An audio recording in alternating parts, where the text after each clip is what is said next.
Salam sejahtera, saya Satish Rana Akibala Krishnan, nombor metrik 276428 akan membentangkan tugasan kumpulan bertajuk Amalan Bidang Komunikasi bagi sesebuah organisasi perniagaan dan menjelaskan kesan amalan bidang komunikasi tersebut terhadap pencapaian matlamat organisasi tersebut. Nama syarikatnya ialah Max Money.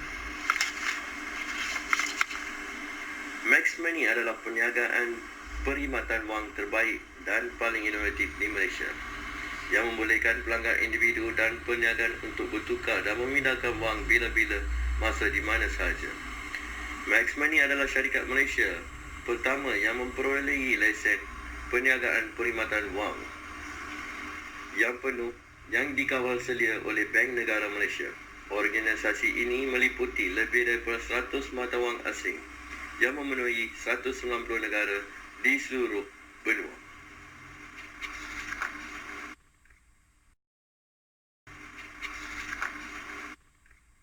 Berdasarkan temu bual bersama pegawai urusan tadbir Max Money di cawangan Ion, Bukit Indah, Johor, beliau menyatakan teknologi komunikasi membuka peluang baru bagi memajukan organisasi untuk mencapai matlamat yang telah ditetapkan.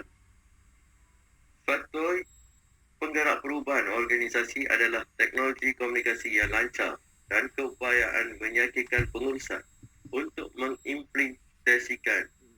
Sebagai contoh, pengguna jaringan komputer berinternet, laman web jaringan sosial, sistem sokongan elektronik dan perantara komunikasi telah mempengaruhi dan memberi kesan terhadap organisasi yang menerima perubahan tersebut.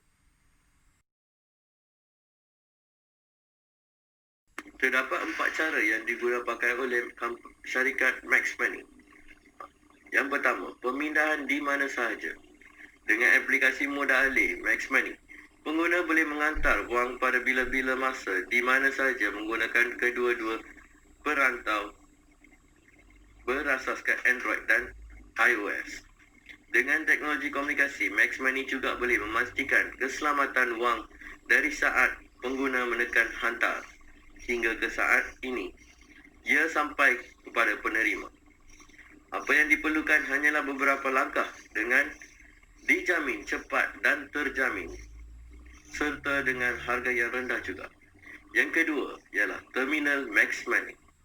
Produk terbaru Max Money membolehkan penggunanya memindahkan wang dengan menggunakan hanya kad debit mereka. Terminal Max Money boleh dicari di lebih daripada 100 lokasi terminal dengan rakan pemindahan wang berlesen mereka. Pengguna juga boleh memastikan bahawa semua data disulitkan sepenuhnya dan dilindungi oleh pelayan mereka yang mempunyai ciri-ciri keselamatan yang tinggi. Yang ketiga, API Max Money. Melalui API, pengguna boleh mendaftar dengan lancar dari dalam aplikasi dan menerima kelulusan dengan segera.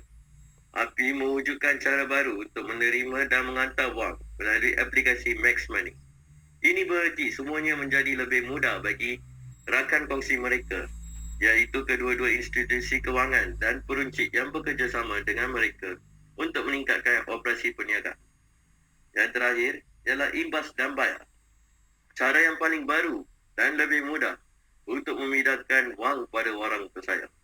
Pengguna cuma perlu mengimbas kod QR pada telefon mereka di mana-mana cawangan Max Money yang terlibat. Sekian sahaja daripada saya dan saya memberi peluang pada rakan saya untuk mengambil alih daripada sini.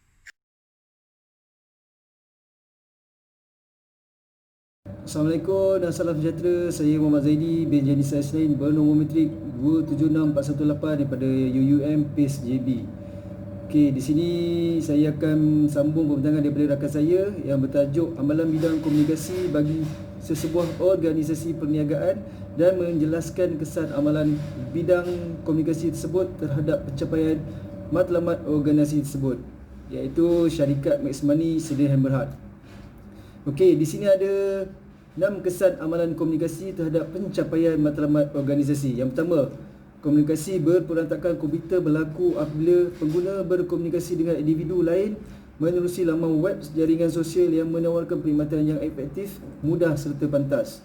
Manakala yang kedua pula, mempertingkatkan cara kerja dan kecekapan organisasi berkenaan demi memberi perkhidmatan yang lebih baik kepada pelanggan dan menjamin keselesaan kaki tangan dalam menjalankan tugas harian. Yang ketiga pula, proses pengambilan pekerja boleh dilakukan dengan bantuan teknologi komunikasi seperti internet yang mengaplikasikan pengambilan kaki tangan secara dalam talian menerusi laman web. Manakala yang keempat pula, pelaksanaan teknologi komunikasi telah memberi sumbangan besar kepada organisasi tersebut daripada sudut penyaluran maklumat dan membuat keputusan daripada pihak pengurusan atasan daripada kaki tangan bawahan dalam organisasi. Kelima, teknologi komunikasi seperti Facebook membantu pengurusan organisasi tersebut untuk menyimpan dan mencari rekod untuk rujukan pada masa hadapan berkaitan pandangan dan pendapat daripada kaki tangan mereka. Dan yang terakhir pula, penggunaan teknologi komunikasi dalam aktiviti pengurusan organisasi dapat membantu meningkatkan dan memperbaiki aspek perhubungan dengan pelanggan dan menjadikannya sebagai kekuatan untuk bersaing di pasaran. Sekian pembentangan daripada saya dan seterusnya rakan kumpulan saya akan meneruskan pembentangan tajuk ini.